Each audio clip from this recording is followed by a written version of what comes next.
It's strange how the people you love the most can make you feel the smallest. I never thought the day would come when my own children, the ones I held in my arms when they were barely the size of a loaf of bread, would look me in the eye and call me a burden. But it happened. And the way they said it, calm, deliberate, as if they'd been rehearsing it for weeks, burned deeper than any wound I'd ever known. It wasn't always like this. I used to be their hero, the one who fixed their bikes, stood in the rain to watch their school plays, and stayed up late building science fair projects with them when they'd forgotten until the night before. I worked overtime to buy them the sneakers they wanted and skipped lunches to pay for piano lessons. But now I was just taking up space in the house they claimed was theirs. It started small, little comments, whispers behind closed doors, glances exchanged when they thought I wasn't looking. Dad's not helping much anymore. He just sits around all day. We could use the extra room. At first, I laughed it off. Age slows everyone down. But deep inside, I felt the distance growing like a cold draft through a cracked window. Then came the family meeting. That's what they called it, as if I were some corporate liability being discussed in a boardroom. My eldest, Michael, took the lead. He spoke in a tone that was almost professional. Dad, we've been thinking. Maybe it's time you moved into assisted living. You know, somewhere with people your age. He smiled, but it wasn't the kind of smile that reached the eyes. My youngest, Lily, avoided my gaze entirely. She just kept twisting the bracelet on her wrist, the same one I'd bought her when she turned 16. My middle child, Eric, leaned back in his chair, arms crossed, like this was all perfectly reasonable. And in that moment, something in me shifted. I realized I wasn't part of this family anymore. Not really. I didn't argue. I didn't beg. I simply nodded, thanked them for thinking of me, and told them I'd figure something out. They seemed relieved, too relieved. I went to my room, closed the door, and sat in the dark for a long time, letting the sting settle in. But behind that sting, a strange calm began to form. You see, they thought I was powerless. They thought I had nothing left to give or take. They forgot that in my 70 years on this earth, I'd learned more about patience, planning, and quiet revenge than they could ever imagine.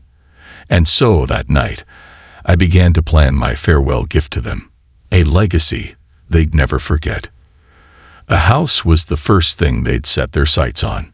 Built with my own two hands, it stood on land my father had left me.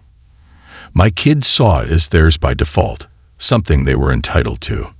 What they didn't know was that I'd already placed it in a trust with certain conditions that could make their lives very, very complicated. I began pulling out old papers, files, and keys they didn't even know existed. Every document told a story. Mortgages paid, land surveyed, names signed in ink that had faded with time.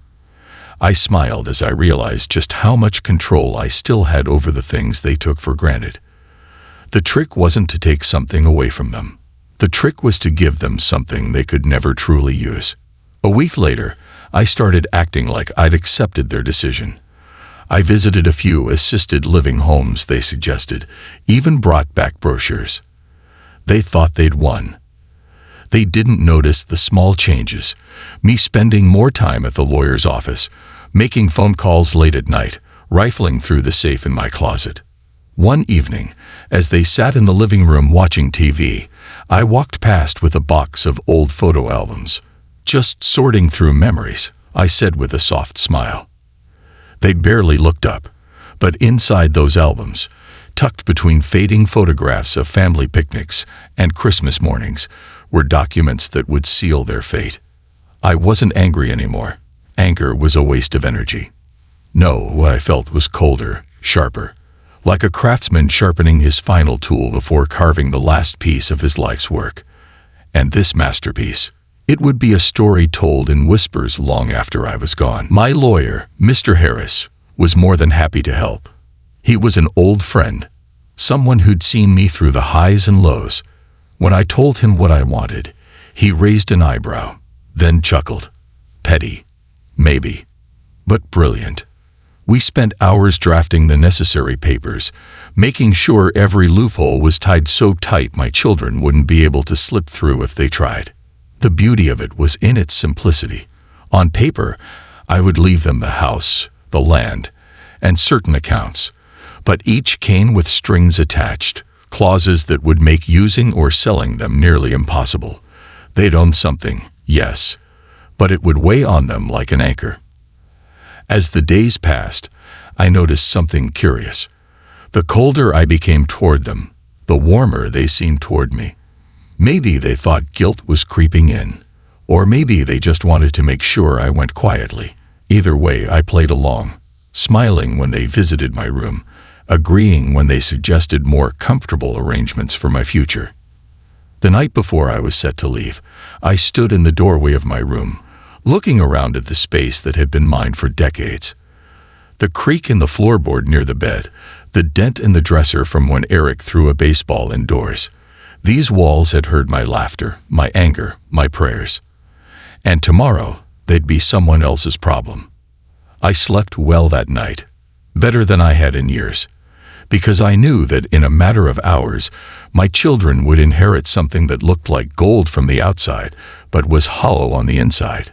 And they wouldn't realize it until it was far too late. Morning came, bright and quiet. I packed my single suitcase, leaving everything else behind. The coffee was brewing in the kitchen when I walked in, suitcase in hand. Michael looked up, surprised. "You're really going today?" I just smiled. "I am. But don't worry. You'll have everything you wanted. And more." They didn't understand what I meant. Not yet. But they would. Oh, they would. The morning I left, I placed an envelope on the kitchen table with all three of their names on it. Inside was a gentle letter, the kind a father writes when he's out of patience but not out of love. I thanked them for the roof we'd shared, reminded them of the blueberry pancakes I used to make on Saturdays, and wished them the wisdom to treat the house better than they treated its keeper. At the bottom, a P.S. Mr. Harris will explain everything. I could almost hear their scoffs before they even opened it. Let them scoff. Paper is patient. Paper remembers. I didn't slam the door. I closed it the way you close a book you've read too many times, carefully, knowing the ending by heart. My suitcase felt light. It wasn't the weight of clothes I was leaving with. It was the weight of decision. Outside, the air tasted like rain. I stepped onto the porch and ran my hand across the railing I'd sanded a dozen summers in a row. Then I walked down the steps and didn't look back. Not because I was brave, but because I knew if I did, I might hesitate. And hesitation is how men lose their last good choices. Mr. Harris picked me up in his old sedan, the one that rattled like a medicine cabinet on wheels. We drove in comfortable silence until the courthouse came into view. "You sure?" he asked, the way lawyers ask when all the signatures are wet and there's still time to tear them up. "I'm sure," I said. "This isn't spite, it's structure." He smiled at that. He'd always said I thought like a carpenter. Measure twice, cut once, hide the nails where nobody sees them, but they hold the whole thing up. The first stop was the bank. We sat with a woman in a gray blazer who already knew my name. Papers slid across the desk like playing cards in a game I'd been practicing for months. Account A, payable on death to the youth center. Account B, scholarship fund in my wife's name, restricted to first-generation college students from our zip code. Account C, a modest annuity for Mrs. Green next door, who'd checked on me every winter storm. The teller stamped and initialed and smiled. "You're very organized," she said. "No," I replied. "I'm very finished." Next was the registry of deeds. The clerk wore glasses so thick they made her eyes look surprised at everything. She wasn't surprised by me. Conservation easement recorded on the backlot. No subdivision, no sale to developers. Perpetual public path to the creek. Life estate granted to the community garden on the south yard. Access guaranteed. Water rights preserved. "This is a lot of red tape," she said kindly. "That's the point," I answered. A fence keeps honest people honest. Red tape keeps greedy people tired. The trust documents were my favorite part, not because they were tricky, but because they were elegant. The house passed to my children. Yes, on paper as shiny as a promise. But transfer of title required unanimous consent for any sale, maintenance costs shared equally, and failure to maintain meant automatic reversion to a nonprofit whose mission statement made Michael grind his teeth. A board of 3, Mr. Harris, the pastor, and Coach Ramirez, appointed to mediate disputes. No majority votes, only consensus. They'd have to agree, or the house would wait them out. I added a clause that looked small but wasn't. The front room must remain open one Saturday a month for free neighborhood tutoring, in honor of their mother who taught half the town to read better than they thought they could. Missed the obligation twice in a year. The penalty wasn't money. It was visibility. The deed would be published in the local paper with the line, "Civic promise unmet." Shame travels faster than sheriffs. I wasn't above using what people fear to protect what I loved. By noon, the signatures were dry, and the copies tucked in a folder thick enough to stop a wind. Mr. Harris drove me to a small apartment above a bakery that smelled like warm butter and apology. The landlady, a widow with silver hair and a laugh that made the hallway less lonely, handed me a key and said, "First month's on the house if you fix the squeaky stair." I laughed. "Ma'am, I've been fixing squeaks my whole life." When she left, I stood in the quiet and listened. Even silence sounded kinder here. I called Lily from the window where the light fell just right on the sill. She picked up on the third ring, cautious, like people do when they expect a bill collector. "Dad," she said. "I'm okay," I told her. "Mr. Harris will explain. Be gentle with each other today." There was a pause long enough to hold everything she didn't know how to say. "I miss when it was easy," she whispered. "Me too," I said. "Easy is a season. Respect is a choice." We said goodbye like people placing glass on a shelf, carefully, aware it can break even when you're careful. By evening, my children had found the envelope. I knew because my phone lit up with 3 names and a dozen messages that all said different words, but meant the same thing. Come back. Explain. Undo. I turned the phone face down and buttered a roll from downstairs. Sometimes you need to eat before you argue. Sometimes you need to stop arguing and let hunger teach you what really matters. Warm bread makes better company than angry voices. That night, I slept with the window cracked and dreamed of rain that washed things but didn't ruin them. The next morning, Mr. Harris texted. They've scheduled a meeting. You're not required to attend. I smiled. My children loved meetings. Meetings made them feel like adults. Paper would make them feel like consequences. I walked to the park and sat on a bench under the sycamore. I used to push them beneath while they giggled in swings that squeaked like violin notes.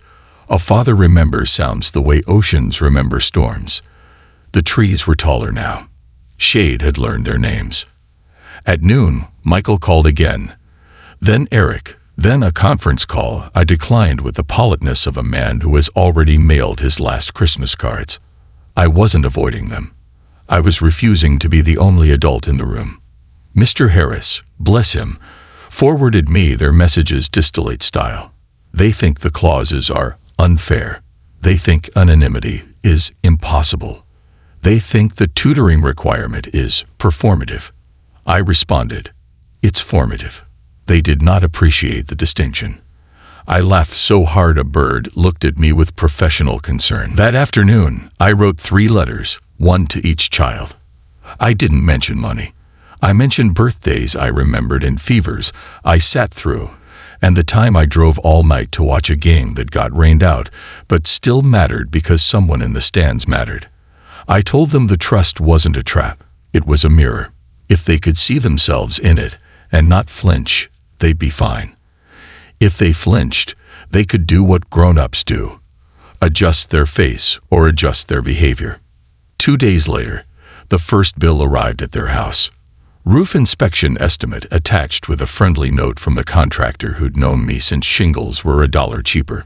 It was reasonable, and it was necessary, and all three had to sign the check. Michael texted, "This is ridiculous." I replied, "Water is more ridiculous when it's in the kitchen." He did not respond. Water responds to no man at all. That's why we build gutters and covenants and sentences with teeth. Eric tried charm. He invited me to lunch at a place with napkins folded like ambitions. He spoke softly, as if volume could undo ink. "Dad, you know we'll take care of the place. You know we will. Just remove the board, the consensus thing.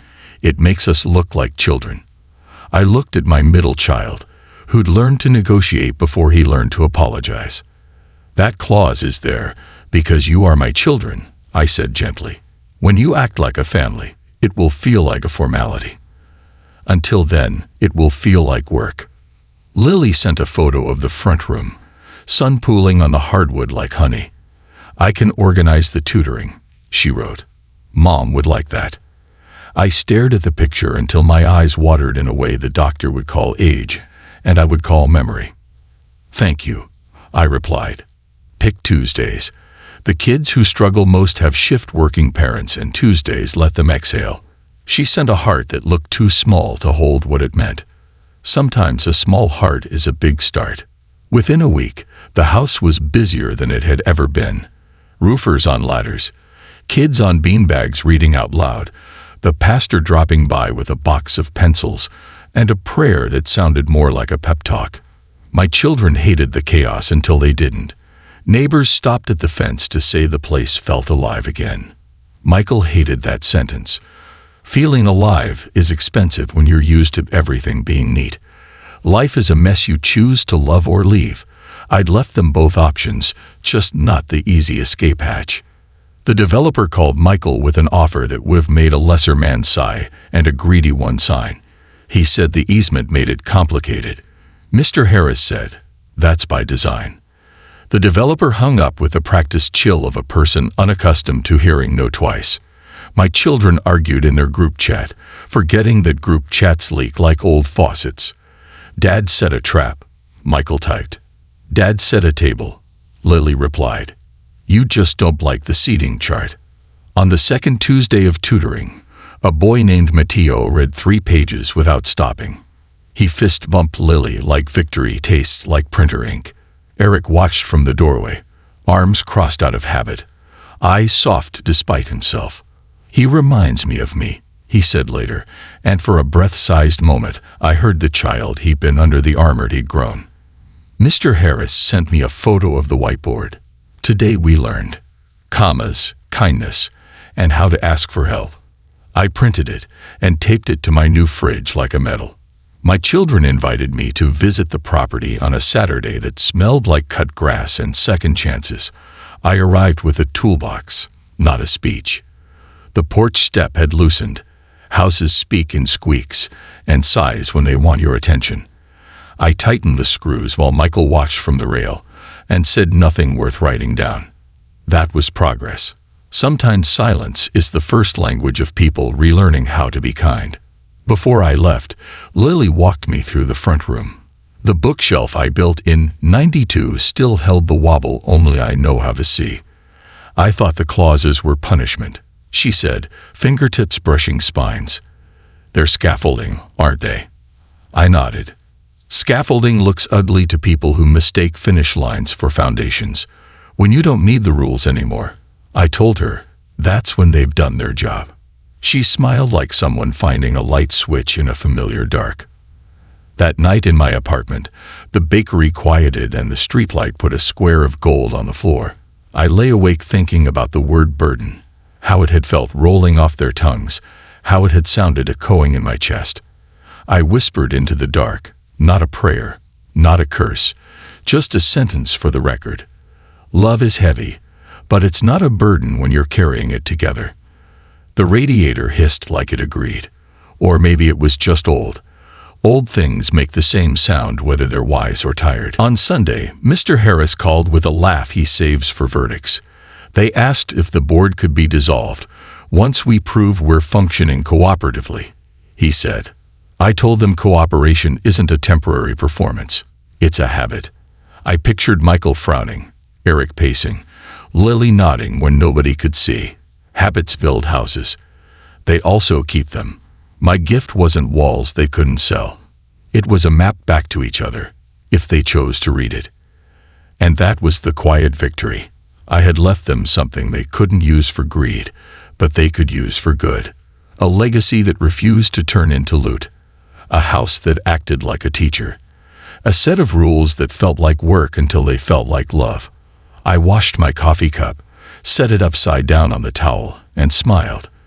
The thing about being called a burden is this. Once you put the weight back where it belongs, you remember how light a life can feel. A few weeks later, I walked past the house without planning to. My feet just went there. The sound of laughter reached me before I saw the porch. It wasn't the polite kind you say for guests. It was the real, messy, overlapping kind you only hear when people are comfortable again. Lily sat on the steps reading to two neighborhood kids, her voice warm and unhurried. Michael leaned against the railing, watching the roofers finish up, and Eric carried a box of tools toward the shed. For a man who was supposedly just a burden, I'd built something that still carried them, even if they didn't realize it yet. I didn't stop. I kept walking, letting the moment be theirs. Some victories are better when you're not in the picture, when the people you love believe they made it happen on their own. That's the kind of win that sticks. I passed Mrs. Green's fence, and she waved me over for a glass of iced tea. "They're starting to look like a family again," she said, her tone halfway between gossip and blessing. "I know," I replied, and we both left the rest unsaid. At night, in my apartment above the bakery, I kept thinking about how this whole thing began. Not the legal papers or the trust, but the moment they called me a burden. How quick that word had cut, how deep it had gone. It would have been easier to fight them head-on, shout until my voice was hoarse. But easier doesn't always mean better. Sometimes the best way to prove your worth is to create something they can't destroy, even if they try. The trust had done more than keep the house safe. It had forced them to sit in the same room, to hear each other's voices without me translating. It made them share responsibility, split bills, face neighbors, and keep promises. All the things a family should do naturally, but sometimes forget. Now, they couldn't forget, because forgetting came with consequences. And consequences, I'd learned, are better teachers than lectures. One Tuesday, I dropped by unannounced during tutoring hours. The room was full. Kids scribbling on worksheets, Lily guiding a boy through a tricky paragraph, Eric sorting donated books, and Michael fixing a wobbly chair. Nobody noticed me at first, and that was perfect. The best proof that something works is when it doesn't need you to run. I stood in the doorway, invisible but proud, until Lily finally looked up and smiled. "Stay for cookies," she said after the last student left. Michael glanced at her like she'd broken some unspoken rule, but she ignored him. Eric brought in a plate from the kitchen, and for the first time in months we sat together. Not as plaintiff and defendants, not as opponents, but as people who knew the same history and had the same roof, whether we lived under it or not. It wasn't forgiveness, not yet, but it was a start. When I left that night, Michael walked me to the porch. He didn't say sorry. Michael's not built that way. But he said, "The chair doesn't wobble anymore." And for him, that was a peace offering. I nodded. Good work. It's strange how something as small as a steady chair can make you believe bigger things might be fixed too. Back home, I opened the folder where I kept a copy of the trust documents. The ink hadn't faded, but the meaning had shifted. At first, those clauses had been weapons, lines drawn to keep me from being erased. Now they looked more like handrails, steadying a climb we were all making together, even if from different steps. I realized then that my legacy wasn't the house or the rules. It was the fact that I'd found a way to matter without being in the way. And maybe that's what every so-called burden should aim for, to show that carrying someone doesn't have to be heavy if you lift together. The last page of the trust had a note I'd written for them in the margins, something they'd probably never notice until years from now. "You don't owe me for what I've given. You owe each other for what you've kept." And I hoped, when they finally read it, they'd understand that was the real inheritance all along. A few mornings later, I found myself at the diner 2 streets over, sipping coffee and pretending to read the paper. The truth was, I was watching through the window as Michael crossed the street with a stack of flyers. He moved with the kind of purpose I hadn't seen in him since he was a teenager working his first summer job. The flyers were for the community tutoring program, the same one I'd made them commit to in the trust. He stopped to hand one to a mother with 2 kids, crouching down to speak to the little boy at eye level. That tiny gesture told me more than any apology could have. It's funny how people resist structure until they see the benefits themselves. Eric, who used to avoid responsibility like it was contagious, was now keeping meticulous attendance records for the tutoring. He'd even convinced a retired teacher from down the block to volunteer twice a week.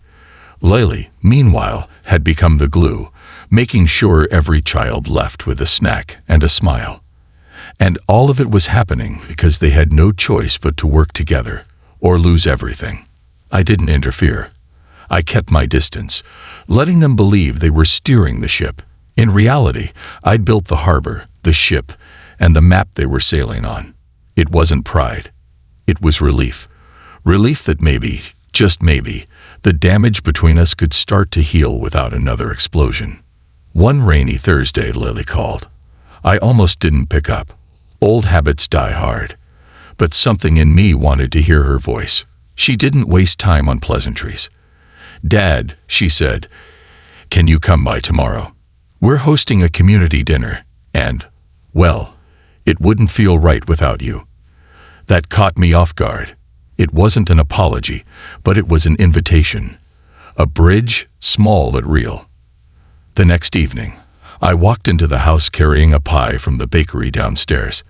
The smell of roasted chicken and garlic bread hit me first, followed by the sound of laughter. Not the brittle, defensive kind I'd grown used to, but the kind that fills a room and makes it warmer. The living room was crowded with neighbors, kids, and even a few people I didn't recognize. Michael spotted me from across the room and gave a short nod. No smile, but no frown either.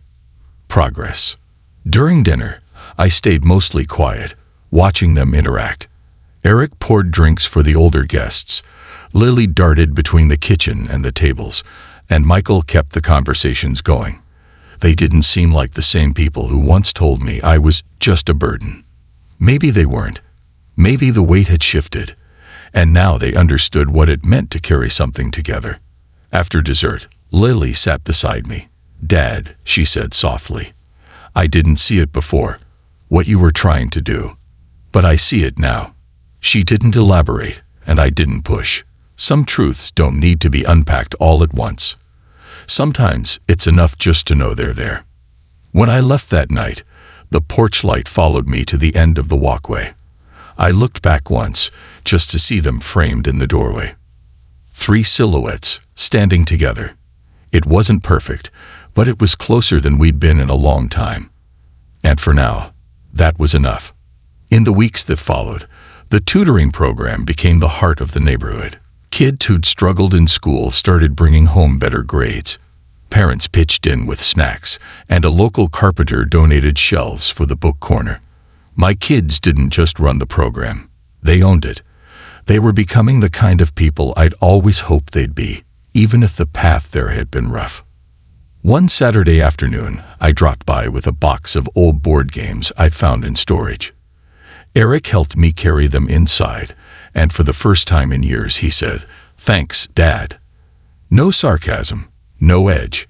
Just 2 words, simple and sincere. I don't think he knew how much that meant to me. That night, I sat in my apartment, the hum of the bakery's refrigerator below me, and thought about the word burden. It had once been a weapon they used to push me out. Now, I realized, a burden is just something heavy you carry. And when you share the weight, it's not a burden anymore. It's a bond. I'd left them something they couldn't use for themselves alone. And in figuring out how to make it work, they'd learned how to use each other, not in the selfish way they once did, but in the way family is supposed to. Maybe that was the real inheritance all along. The spring air carried a soft warmth when I walked past the community center one afternoon, a place that, a year ago, would have been locked up and collecting dust. Now, its doors stood wide open, the sound of children's chatter and the faint strum of a guitar drifting out into the street. I didn't even have to peek inside to know what was happening. Michael would be in his corner by the whiteboard, Eric probably setting up tables for the chess club, and Lily making sure everyone had enough juice boxes. They weren't just running programs anymore. They were running a home for people who didn't have one. I stopped at the doorway and leaned against the frame, unseen for a moment. Michael was teaching fractions to a boy with a baseball cap turned backward, and Eric was showing a little girl how to set up pawns. Lily noticed me first, her eyes widening before she gave me a quick smile. She didn't call attention to me, though, and I appreciated that. Sometimes the best way to be welcomed back is quietly, without ceremony. After an hour, Lily walked me out, holding a clipboard to her chest. "Dad," she said, "I was thinking, would you maybe want to help with the senior outreach program? We could use someone who knows how to talk to folks who've been through things." It was an odd way of putting it, but I understood. She was asking me to step into their circle, not as a charity case, but as someone with value to offer. The next week, I started visiting seniors who couldn't make it to the center, delivering meals and conversation in equal measure. It wasn't glamorous, but it mattered. Some of the people I met reminded me of myself, tucked away, forgotten, convinced they didn't have much left to give. And maybe that's why I kept going back. One day, while I was packing up groceries for a delivery, Eric came by early. "Need a hand?" he asked. I nearly dropped the bag. We worked in silence for a while, passing each other cans and bread loaves. Then, out of nowhere, he said, "I used to think you were just in the way, but you weren't." I was. He didn't look at me when he said it, and I didn't push for more.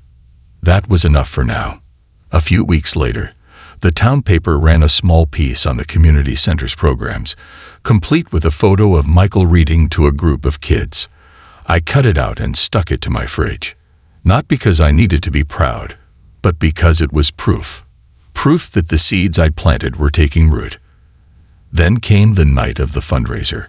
I hadn't planned to attend, but Lily insisted, saying, "It's only right you see what you started."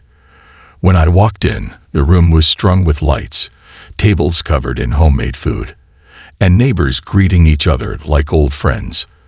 My kids moved through the crowd with ease, their old grudges replaced by something lighter. Halfway through, Michael took the microphone. He isn't much for speeches, but he cleared his throat and said, "This center, it wouldn't exist without someone who taught us that the hardest things to carry are worth carrying together." He's here tonight, and I just want to say, thanks, Dad. I wasn't expecting applause, but it came anyway, warm and steady, like rain on a roof. Afterward, Lily pressed a folded note into my hand. Later that night, alone in my apartment, I opened it. It wasn't long, just a few lines. "We didn't see you for who you were. We do now. We're sorry." I sat there for a long time, the hum of the city outside my window, and let the words sink in. The thing about being called a burden is, it makes you question your worth. But sometimes, if you stand your ground long enough, you realize the weight you carry isn't yours to bear alone. And maybe, just maybe, you can teach others how to carry it too. I looked at the clock and thought about tomorrow's deliveries.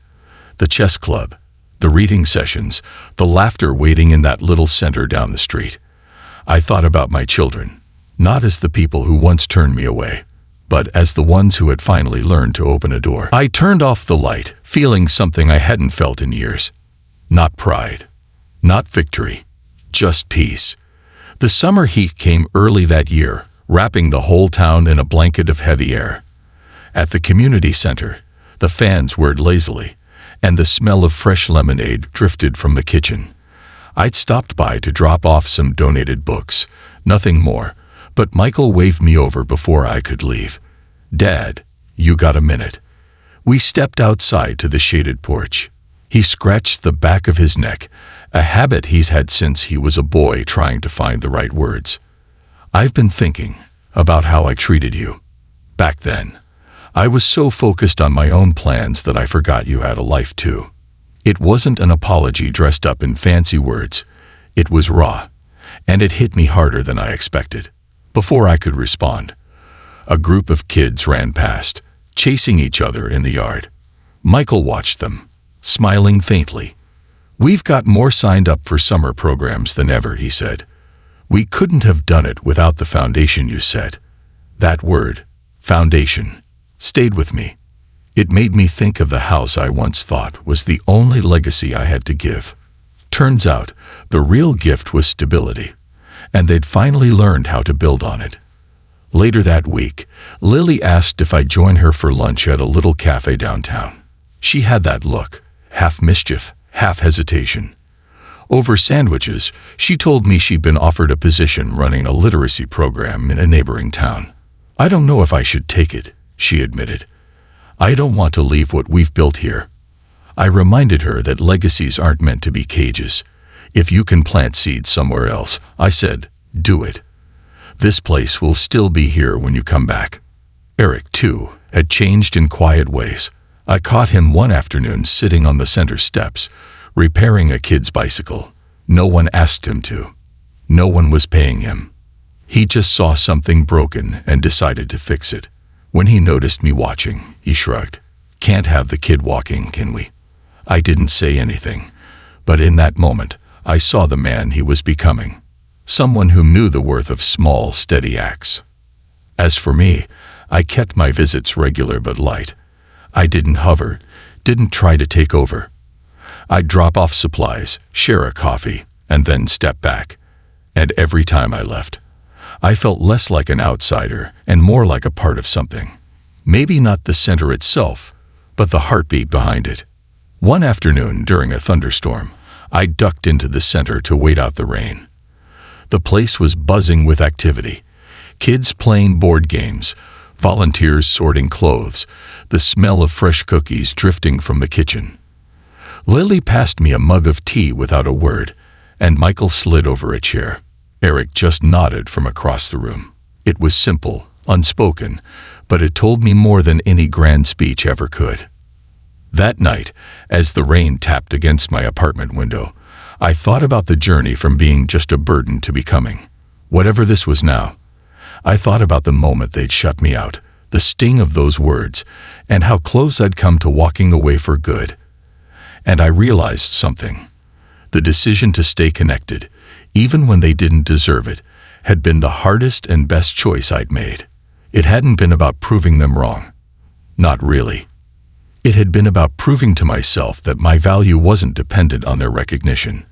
That even in the face of rejection, I could still create, still contribute, still matter. The trust, the house, the programs, those were just tools. The real inheritance I'd left them was the understanding that family isn't about who carries the most weight. It's about learning to carry together. And maybe, just maybe, they'd finally learned that too. The following weekend, the center hosted a family day, an event Lily had been planning for weeks.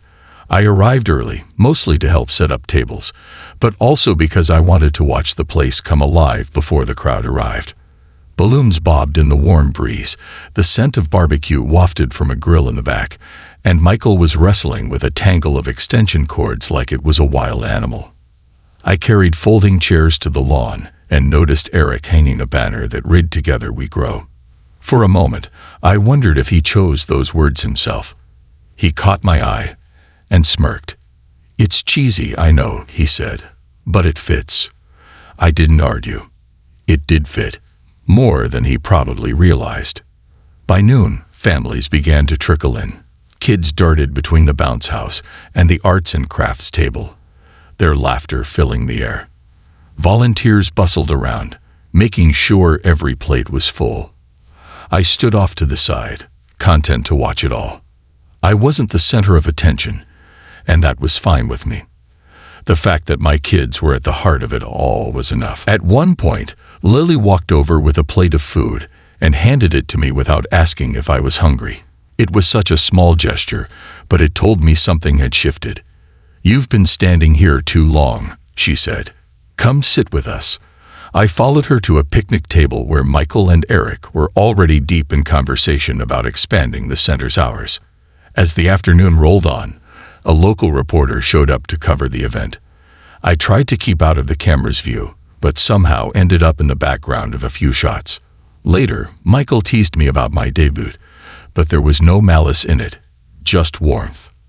When the sun began to dip, the air cooled and the crowd thinned. I helped stack chairs and gather trash, the kind of quiet work that feels satisfying at the end of a good day. As I was tossing a bag into the dumpster, Eric approached me with a strange look. "Dad," he said, I didn't think we'd get here. Not after how things were, but I'm glad we did." I wanted to say something meaningful, but all I managed was, "Me too, son." Driving home that night, I thought about how the event hadn't been about me at all. And yet, in some strange way, it had been. It was proof that the choices I made, the ones that hurt at first, had planted the kind of seeds that would outlive any grudge. The next week, Lily called to ask if I could fill in for her at a reading session. I hesitated. Public reading wasn't exactly my strong suit, but she insisted. "It's just kids," she said. "They don't care if you stumble." So I went. The children listened with wide eyes as I read about a ship braving a storm. When I reached the last page, a little boy asked, "What happens next?" I smiled and said, "That's the best part. You get to imagine it." Walking out, I realized that was true for me too. My story with my kids wasn't over. It was still being written. A few days later, I found a small envelope in my mailbox with no return address. Inside was a photo from Family Day. Me sitting at the picnic table, laughing at something Michael had said, Lily leaning on my shoulder, Eric mid-sentence. On the back, in Lily's handwriting, were 3 words, "We see you." I set the photo on my kitchen counter and stared at it for a long time. Not because I didn't believe it, but because for the first time in years, I truly felt it. 2 weeks later, the photo was still on my counter, and I found myself glancing at it every morning while making coffee. It wasn't just a picture, it was a marker. Proof that the distance we once had wasn't permanent. Proof that the silence between us could be filled with something better than resentment. One morning, Michael called out of the blue. His voice was brisk, but there was an undercurrent I couldn't quite place. "Dad, can you meet me at the house?" The house used to mean my home, our home, but now it belonged to him.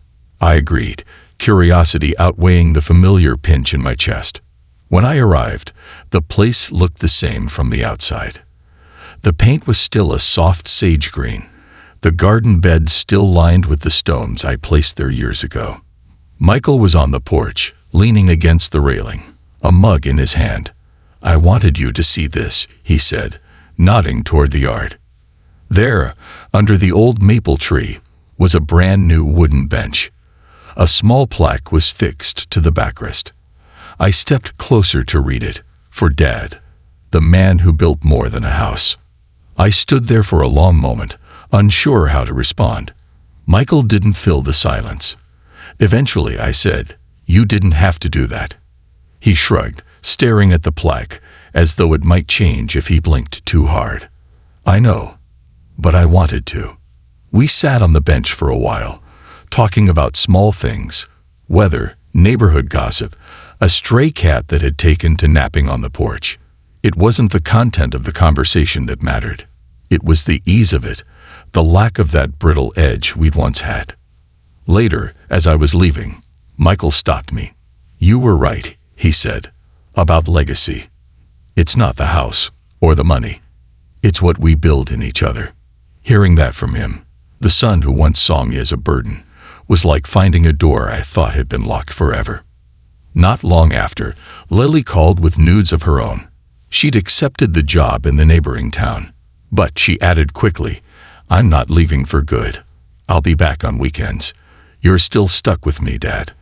I laughed, and for once, it didn't carry any trace of the old ache. Eric, meanwhile, had started organizing small community projects on his own. One Saturday, I found him leading a group of teenagers in repainting an elderly neighbor's fence. He waved me over and handed me a paintbrush. We could use another pair of hands. I didn't hesitate. That night, after washing the paint from my fingers, I sat at my kitchen table and realized something. I wasn't on the outside looking in anymore. I was in the thick of it, part of the pulse of their lives again. Not because I'd forced my way back, but because they'd opened the door themselves. It wasn't a perfect story. There were still moments of tension, still things left unsaid. But the sharp edges had worn down, replaced by something softer, steadier. And maybe that was enough. One evening, as I locked up my apartment, I thought about the words on that bench plaque. The man who built more than a house. I smiled to myself, because now I knew exactly what that meant. The first cold snap of autumn arrived early, crisping the edges of leaves and making the porch boards groan at night. I stopped by the center with a bag of sweaters someone had donated and found Michael kneeling on the floor, tightening the bolts on a book cart. He looked up with a crooked grin. These carts see more miles than my first car. I set the sweaters down and handed him a wrench. Working side by side without a script felt luxurious, like slipping into a coat that used to pinch and finding it suddenly fits. We didn't fill the air with explanations. The clink of metal did the talking for us. That afternoon, a grandmother shuffled in with two boys trailing behind her like shadows. She apologized for being late, apologized for the boys being rowdy, apologized for not remembering the paperwork. Lily took her hands in both of hers and said, "You're right on time." The boys glanced at me like deer about to bolt, and I knelt to their height and asked if they knew how to make paper airplanes that fly crooked on purpose. 10 minutes later, we were staging a rescue mission from the wastebasket galaxy. When their grandmother left, she mouthed thank you like a prayer. Eric announced a Saturday fix-it clinic, a phrase that sounded like a magic trick and worked like one too. People brought in lamps that hummed like bees, toasters that wouldn't toast, and memories disguised as broken hinges. He taught teenagers how to hold a screwdriver like it mattered. It did. A man arrived with a radio that had been silent since his wife passed. Eric cleaned the contacts, rewired a stubborn joint, and when music finally crackled out, thin but brave, the man cried without shame. I handed him a tissue and pretended my eyes weren't stinging. That evening, Michael waved me into the office to look at a spreadsheet like it was a newborn. "We're solvent for the next 6 months," he said, wonder in his voice, as if solvency were a miracle and not the result of 100 small faithful choices. He pointed at a column labeled volunteer hours, which had tripled since spring. "People keep showing up," he said. "They do," I answered. "It's what people do when you give them a place to be useful." He nodded slowly, absorbing the lesson the way wood absorbs oil. Quietly, completely. I took the long way home, past the maple with the bench and its brass plaque that glowed like a subdued sunrise. A neighbor couple sat there, sharing a thermos and a silence that looked well used. They didn't recognize me. And I liked that.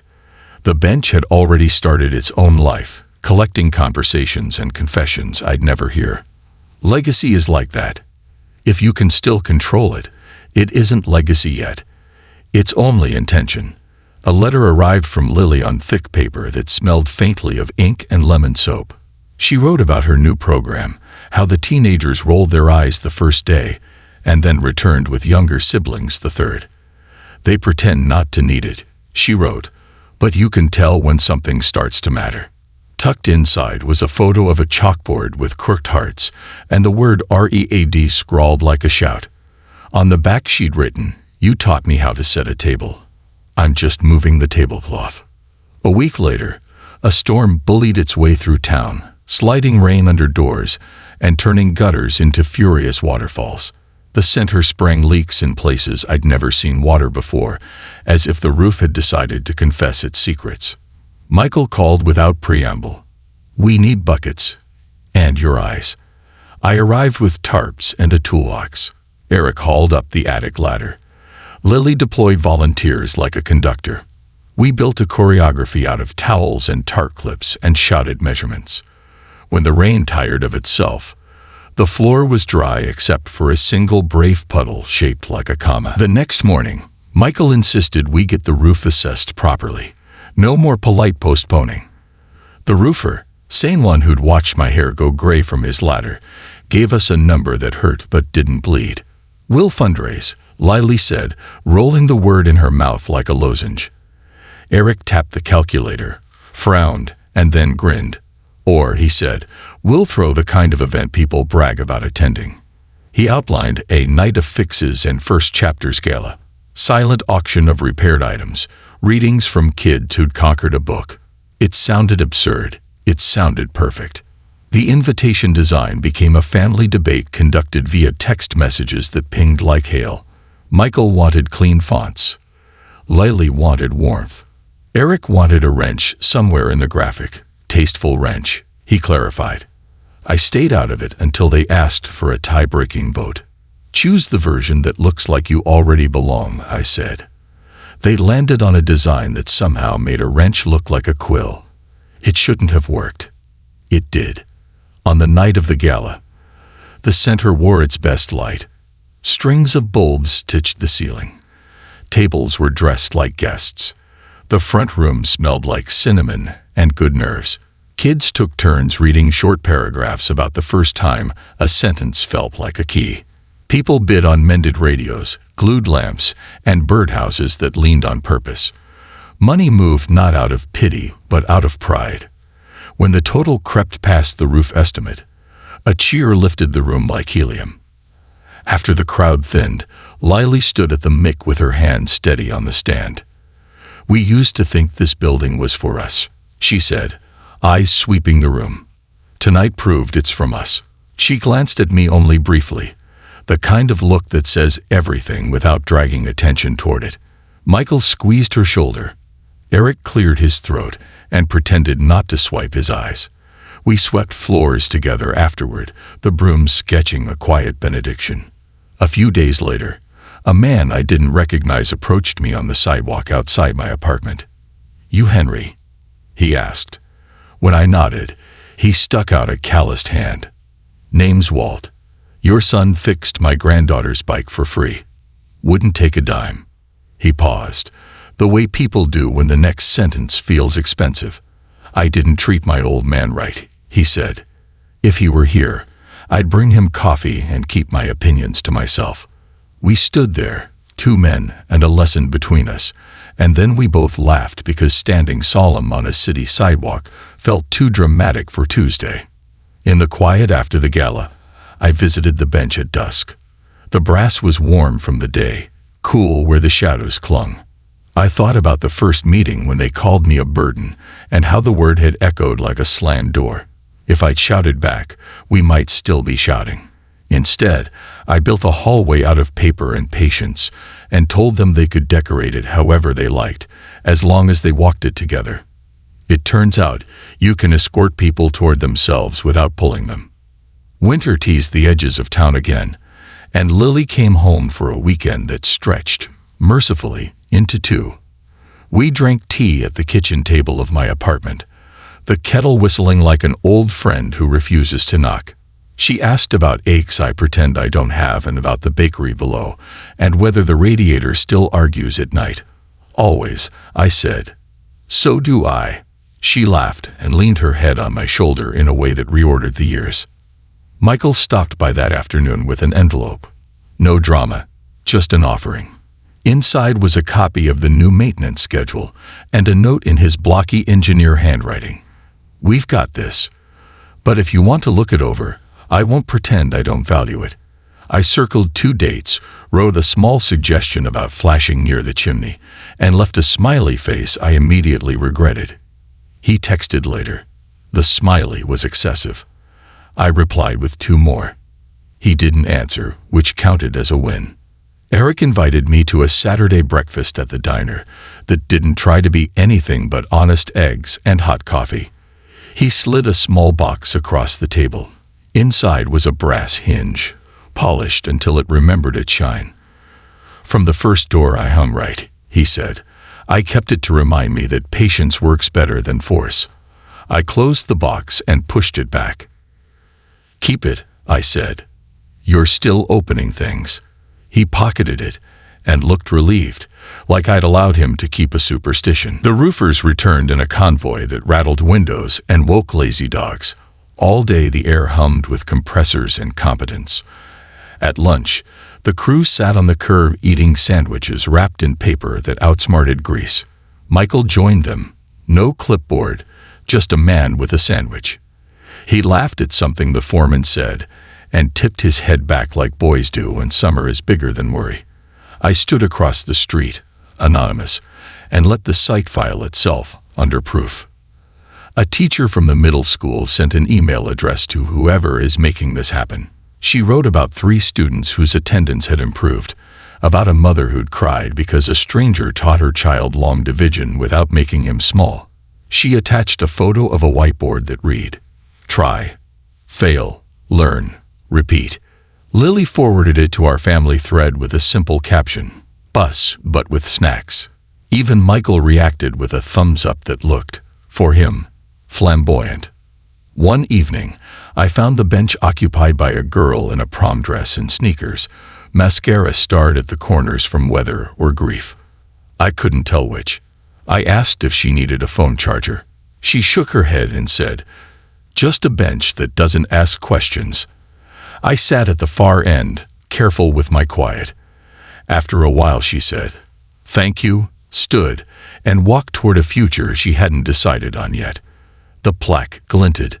The man who built more than a house. Sometimes more is simply a place to pause. Lily's last night before heading back to her program. We cooked too much pasta and not enough restraint. We talked about nothing until nothing turned into everything. About ritual. About how stories get shorter when you tell them to the same people.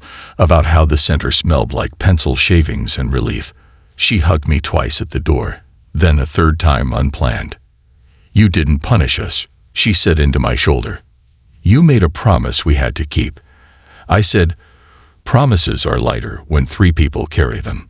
On my walk home, a thin frost stitched the grass and made the sidewalk confess its cracks. I thought about burdens again. How some are handed to you, some you choose, and some you turn into bridges. My children had been given all 3.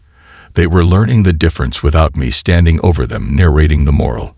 That's the trick of fatherhood at this age. You move from builder to steward to witness, and if you do it right, they don't notice the handoff.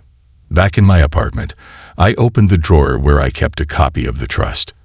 I ran a finger along the edge like a farmer testing the sharpness of a scythe he hopes not to need. The clauses no longer felt like locks. They felt like rails along a mountain road. Ugly until you imagine the drop. I slid the folder back, poured tea, and toasted the empty room. To rails, to roads, to the long way that keeps you alive. Before bed, I wrote a note to tuck into the maintenance binder they now kept in the center's office. If you're reading this, you already care enough to continue. I signed it with my first name, not Dad. They would know anyway. Names are for mail. The work knows who did it by the fingerprints on the corners, and the screws turned just so. I turned off the light and let the radiator sing its restless lullaby. In the morning, the bakery sent up a croissant, still breathing heat. I ate it at the window while the town yawned awake. Delivery trucks exhaling, a dog convincing a human to hurry up, a teenager jogging like ambition had set an alarm. My phone buzzed with a photo from Michael. The new roofline against a pink sky, clean and certain. No caption. None needed. I put the phone down, folded the bakery bag into a neat square, and thought, not for the first time. I was never a burden. I was ballast, and now the ship was learning how to sail. The following month, the town's autumn festival rolled around. A tradition I hadn't attended in years. In the past, I'd stayed home, telling myself it was too crowded, too noisy, but the truth was I didn't want to risk bumping into familiar faces who might ask about my family. This time was different. Lily insisted I come, saying, "It's not the same without you, Dad." When I arrived, the streets were alive with music and the smell of roasted chestnuts. Lanterns hung from every lamppost, swaying gently in the crisp evening breeze. I spotted Michael manning a booth for the community center, while Eric and a group of volunteers were busy setting up a raffle table. Lily was darting between them, clipboard in hand, the very picture of someone in her element. For the first time in a long while, I didn't feel like a visitor in my own town. I moved through the festival with a sense of belonging, stopping to chat with neighbors, sampling pastries from stalls, even laughing at old jokes with people I hadn't seen in years. Every so often, I'd glance at my kids, my grown kids, and catch them smiling back at me. Near the end of the night, the festival organizers gathered everyone for the raffle draw. The grand prize was a handmade quilt donated by an elderly seamstress in town.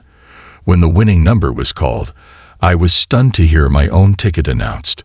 The crowd clapped politely as I stepped forward to claim it, but before I could take the quilt, I turned to the seamstress and said, "I think it belongs with someone who could use it more." Then I handed it to a young mother standing nearby, shivering in the cool air. There was a pause, just long enough for the gesture to settle, before the applause grew louder, warmer. I didn't do it for the attention, but I could feel my children's eyes on me, watching, understanding something I hadn't said aloud. Later, as we were packing up, Michael came over with a half smile. "You really can't help yourself, can you?" I raised an eyebrow, and he added, "Turning moments into lessons." I chuckled. "Not lessons," I said, "just reminders." That night, we walked back to the parking lot together, our shadows stretching across the pavement. It wasn't lost on me that the distance between us had once been so wide we couldn't see each other at all. Now it felt like we were walking in step. At home, I draped the quilt I'd been given earlier that evening, another donated piece, over the back of my couch. It wasn't the grand prize, but it was warm, and it carried the scent of cinnamon and autumn air. Somehow, it felt like a symbol of the life I was stitching back together. The next morning, I woke to the sound of rain tapping against the windows. I made coffee, settled into my chair, and found myself thinking about all the ways my life had changed in such a short time. The bitterness that had once filled my days had been replaced by something far richer. Purpose. And maybe, just maybe, love. I wasn't naive. I knew there would still be disagreements, rough days, moments when old wounds threatened to reopen. But now I also knew we had the tools, and the will, to patch them up. That made all the difference. As I sipped my coffee, my phone buzzed with a new message. It was a group text from all three kids, something that had never happened before. It read, "Family dinner tonight. Our treat." I smiled, feeling the warmth spread through me more than the coffee ever could. That evening, I arrived at Michael's house, our old family home, for the dinner they planned. The driveway was full, cars lined up along the curb, and the front porch light glowed warmly through the drizzle. I paused before knocking, letting the sight settle in. This was the same doorway where I'd once been told I was no longer welcome. Tonight, I was being invited in. Lily opened the door before I could lift my hand. "Dad, you're here," she said, pulling me into a hug that smelled faintly of rosemary and rain. Eric appeared behind her, grinning like he'd just pulled off a prank. "You're late," he teased. I shot back.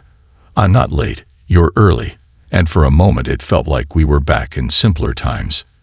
Inside, the house was alive with the clatter of dishes, the hiss of something roasting in the oven, and low music drifting from the living room.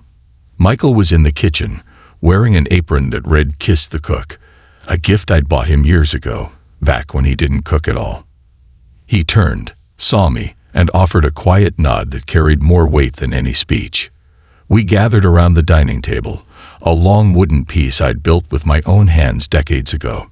Every nick and scratch in its surface held a story. Lily passed the bread, Eric poured the wine, and Michael carved the roast. For a while, conversation flowed easily, touching on work, neighbors, and old family mishaps. Then, halfway through the meal, Michael cleared his throat. "Dad, there's something we've been meaning to tell you." The room quieted, all eyes on him. "We know we haven't treated you the way we should have, and we can't take back the things we said. But we want to do better. We are doing better, because you've shown us what that looks like." Lily reached across the table and squeezed my hand. "You didn't give up on us, even when we didn't deserve it," Eric added, "and you still managed to teach us without making us feel like you were forcing it." I felt a lump rising in my throat, but I pushed it down with a half smile. "Well," I said, "someone had to keep you three from turning completely feral." They laughed, and the tension dissolved into something softer. After dinner, we lingered in the living room, coffee cups in hand. Michael pulled out an old photo album, the leather cover worn and faded. We flipped through pictures of birthdays, camping trips, and awkward school portraits. Some made us laugh until our sides hurt. Others brought a quiet stillness as we remembered those no longer here to share them. At one point, Lily leaned her head on my shoulder and whispered, "I'm glad you didn't walk away." I didn't answer right away. I just patted her hand and kept turning the pages. When it was time to leave, they walked me out to my car. The rain had stopped, and the air smelled of wet earth and wood smoke. Michael clapped a hand on my shoulder. "You know you're always welcome here, right?" I looked at him, really looked at him, and saw not the stubborn son who'd once pushed me away, but a man who had learned, the hard way, the value of what we share. "I know," I said simply. As I drove home, headlights cutting through the damp night, I realized something. This wasn't about winning or proving them wrong. It was about finding my place again, not the place they thought I should have, but the one we'd built together, from scratch, like that old table. And for the first time in years, I didn't feel like a burden. I felt like a father. The next weekend, I was sitting in my small workshop, sanding down a piece of cedar for a birdhouse, when I heard a knock on the door. It wasn't unusual. Neighbors often stopped by for scraps of wood or small repairs. But when I opened it, all three of my kids were standing there, dressed like they were about to make a presentation. Lily stepped forward first, holding a large envelope. "We've been talking," she began, "and we want to, well, do something for you." I raised an eyebrow, wary but curious. Eric chimed in. "We know you've been managing fine on your own, but this isn't about that. It's about showing you we value you."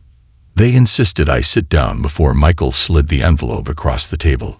Inside was a deed, transferring ownership of a small lakeside cabin to my name.